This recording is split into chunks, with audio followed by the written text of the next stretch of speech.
I'm Caleb Brooks with the AHSAA Radio Network. We're at Birmingham Area Media Days. I'm joined by Coach Adrian Abrams from Minor High School. And Coach, for you guys last year, made the playoffs, and anytime that you can do that, it's a successful season at Minor.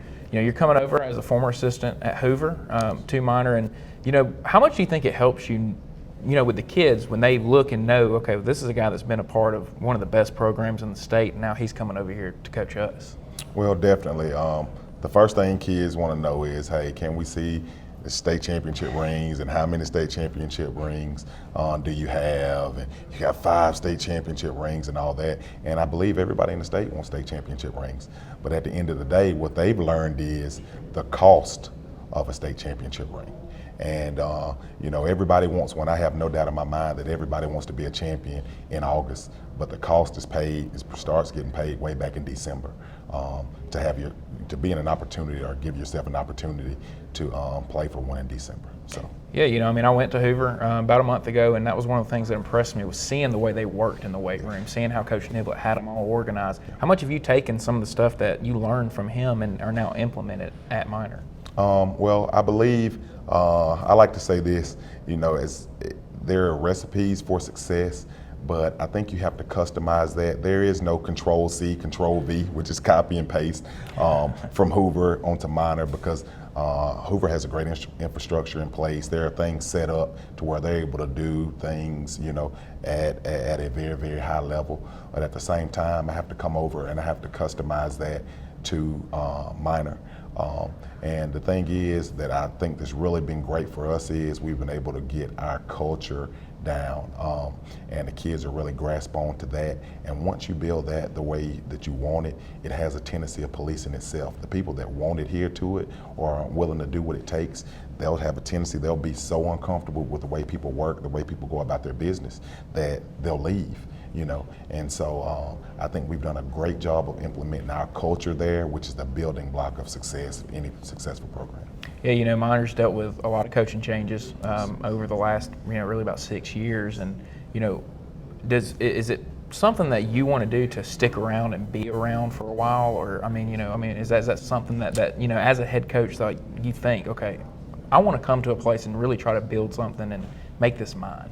Absolutely. I know that there has been success at Minor in the past. What I'm looking to do is build sustained success, and you do that through investing in the Park League, investing in the middle school, investing in the community. All the components are there. One thing that people have a tendency to look at is, well, what about the resources? Well, when we think in terms of resources, people have a tendency to only think money. But the more I'm around and the more hands I shake, Minor has an extremely large alumni base. And if you get out and you meet people, there might not be people throwing thousands of dollars at you, but there's a guy here who does this. There's a guy here who does catering. There's a guy here who does dirt when you need it for your field to aerate your field. There's a guy here and so it's a place with lots and lots of resources. It's a place that has a great alumni base, and it's a place that's kind of simmering, ready to burst at the seams, and I'm excited about it. Yeah, when I went and sat down with Coach Fakakis, who just went in there, for Jackson Owen, he talked about getting involved with the youth football, and why is that important? Why is it so important to get involved when they're first grade, second grade, third grade? I think it's important, one, because, and I know Coach Fakakis does the exact same thing, for retention. There's a belief system that, to get quality coaching or to get this or to get that, you have to go somewhere else to find it. And I think once you start working with the youth, you catch them early and they want to be a part of what you're doing. They see that, they're important to you, then they have a tendency to stay and want to be a part of your program.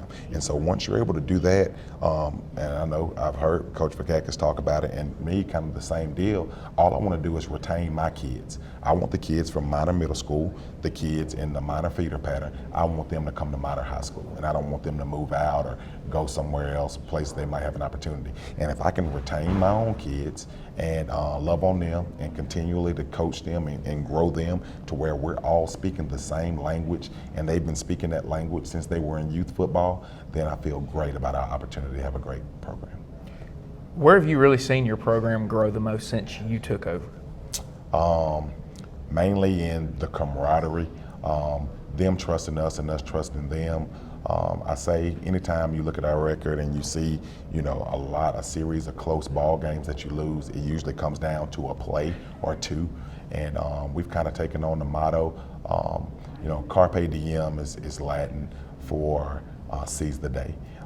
Well, for us this year, it means seize the play. Because if you go back and you look at, small losses or losses by a touchdown or less, it's generally a play here, a play there where somebody was undisciplined or a misfit or a missed assignment. And so now what we're going to do is we're not going to take any plays for granted.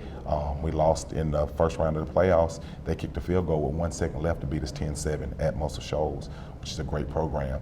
But, we were one play away from winning that ball game.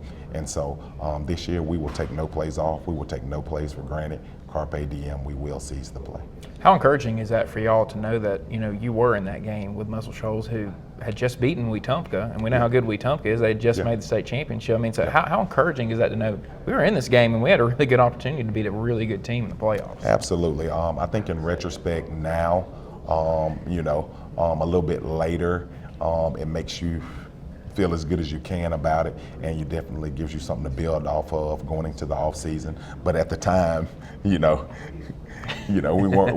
in the game of moral victories, and so but no, it definitely does, and what it does is it gives credence to the things that we say as coaches. When you tell kids that you are just as good as this, or we can be really good, it really gives relevancy to what you're saying when you're able to show it to them on tape against a very good ball club and show that, hey, if we're able to correct A, B, and C, then we can not only be good, we can be very good. What have you seen from this year's team in response to last year and the way that last season went, and that encouraging, even though it was a loss, I mean, the way that you guys were able to compete with them and kind of show yourselves, well, we can play with some of the best in the state. What have you seen from this team? Well, I'd say this, the way they work is unmatched. The camaraderie is unmatched. And at the end of the day, you can talk about state championships and all this being the reason why, they brought me in, being a part of that. But the biggest part is our kids set goals for themselves. And it's our job as coaches to give them a blueprint for how to get there. And the great part about me and my staff is I'm surrounded them with people who have been there and know what it looks like.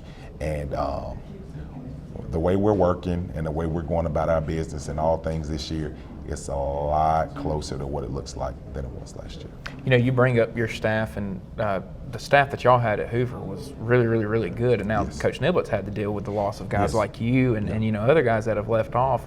How important, though, is it to have a great staff around you as the head coach and know that you ain't got to worry about everything? Well, I tell you what, it is impossible.